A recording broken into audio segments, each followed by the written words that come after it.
Éxodo, capítulo 6. El relato continúa en un momento de profunda tensión. Moisés, cargado de dudas y peso en su espíritu, regresa a la presencia del Señor después de que su primera misión ante Faraón no solo no hubiera liberado a Israel, sino que pareciera haber agravado su esclavitud.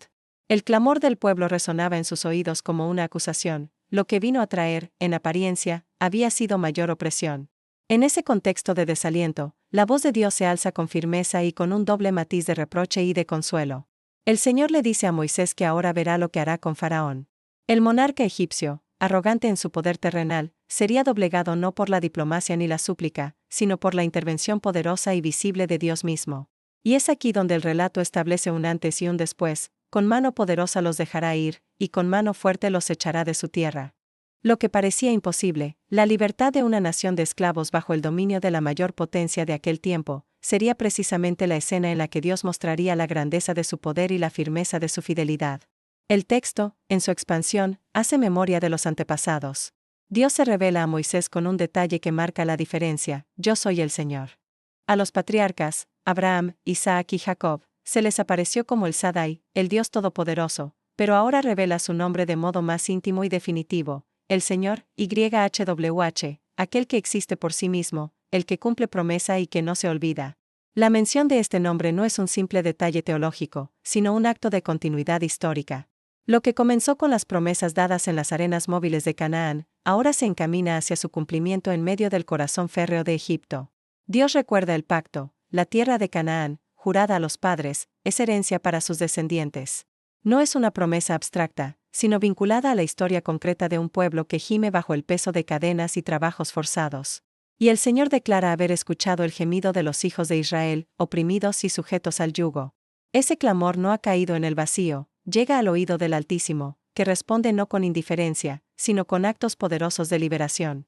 El relato introduce entonces un discurso solemne dirigido al pueblo, en el que se resaltan 7 verbos de promesa que marcan el futuro cercano: yo os sacaré de debajo de las cargas de Egipto, os libraré de vuestra servidumbre, os redimiré con brazo extendido, os tomaré como mi pueblo, seré vuestro Dios, os introduciré en la tierra prometida, os la daré en posesión.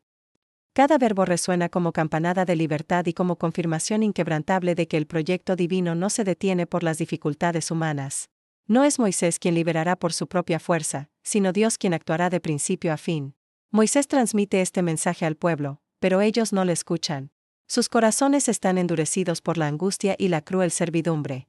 El cansancio de los años de opresión no les permite recibir esperanza. Esta escena contiene una hondura conmovedora. Incluso cuando la salvación está cerca, el peso del dolor puede cerrar el oído a la promesa.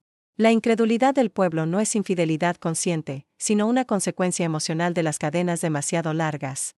Ante este fracaso aparente, Dios vuelve a dirigirse a Moisés. Lo insta a presentarse nuevamente ante Faraón y exigir la liberación de los israelitas. Pero Moisés replica con duda: los hijos de Israel no me escuchan, ¿cómo me escuchará Faraón, siendo yo torpe de labios?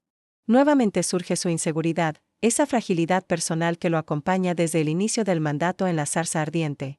Reconoce su limitación, su tartamudez o dificultad de expresión. Pero precisamente en esa debilidad se hará visible que la obra no es humana, sino divina. El Señor, sin embargo, no retrocede ni anula su decisión. Da mandamiento a Moisés y a Aarón acerca de los israelitas y de Faraón. Ellos son los instrumentos elegidos para llevar adelante esta epopeya de liberación. Como testimonio de la solemnidad de esa misión, el capítulo inserta luego una genealogía parcial, centrada especialmente en Leví, la tribu sacerdotal de la cual descienden Moisés y Aarón. No es un añadido incidental. En medio de la duda del líder, se recuerda que forma parte de una historia más amplia, de una línea establecida según el plan divino. La genealogía repasa a los hijos de Rubén, primogénito de Israel, luego a los de Simeón, pero rápidamente se concentra en los de Leví. Se mencionan a sus hijos Gersón, Coat y Merari, con sus descendencias. De la línea de Coat nacen Amram, Izar, Hebrón y Uziel. Amram, casado con Jocabed, tiene a Aarón y Moisés, y se menciona también a María, su hermana. Se destaca la descendencia sacerdotal que florecerá a partir de Aaron, Nadab, Abiú, Eliezer y Itamar. Al presentar esta lista, el texto subraya que Moisés y Aarón no están aislados, sino arraigados en el tejido de las promesas hechas a Israel, de modo que su misión se inscribe en las generaciones que mantienen la herencia de fe. Tras la genealogía, el relato retorna a la misión. Moisés reitera antes de Dios su limitación: yo soy incircunciso de labios, ¿cómo me escuchará Faraón? Es el mismo clamor de pequeñez, de sentirse inadecuado. Pero la respuesta de Dios no consiste en cambiar de mensajero ni en aliviar la tarea, sino en reafirmar su poder. Justamente porque Moisés se reconoce débil, el peso de la victoria no reposará sobre sus labios, sino sobre el brazo extendido del Señor. Reflexión.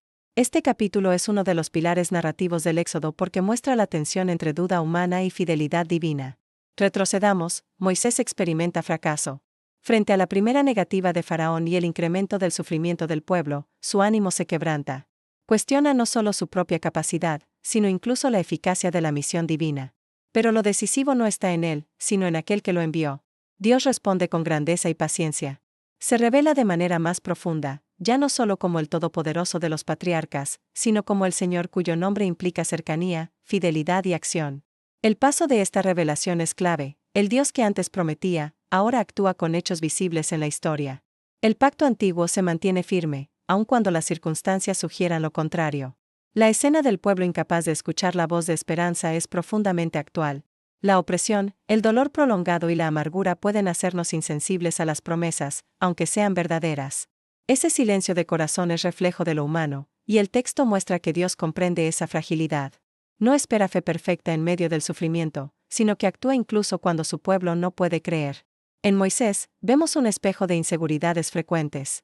¿Quién no se siente torpe, sin palabras, sin fuerza, frente a tareas demasiado grandes?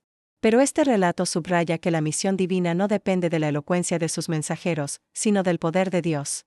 La debilidad del líder se convierte en lugar de manifestación de la gloria del Señor. La genealogía insertada a mitad del relato también tiene sentido. Nos recuerda que Moisés y Aarón no son héroes aislados, sino parte de un pueblo, de una historia, de una tradición que viene de lejos. La salvación no cae de manera improvisada, se inscribe en la continuidad de generaciones que recuerdan las promesas de Dios.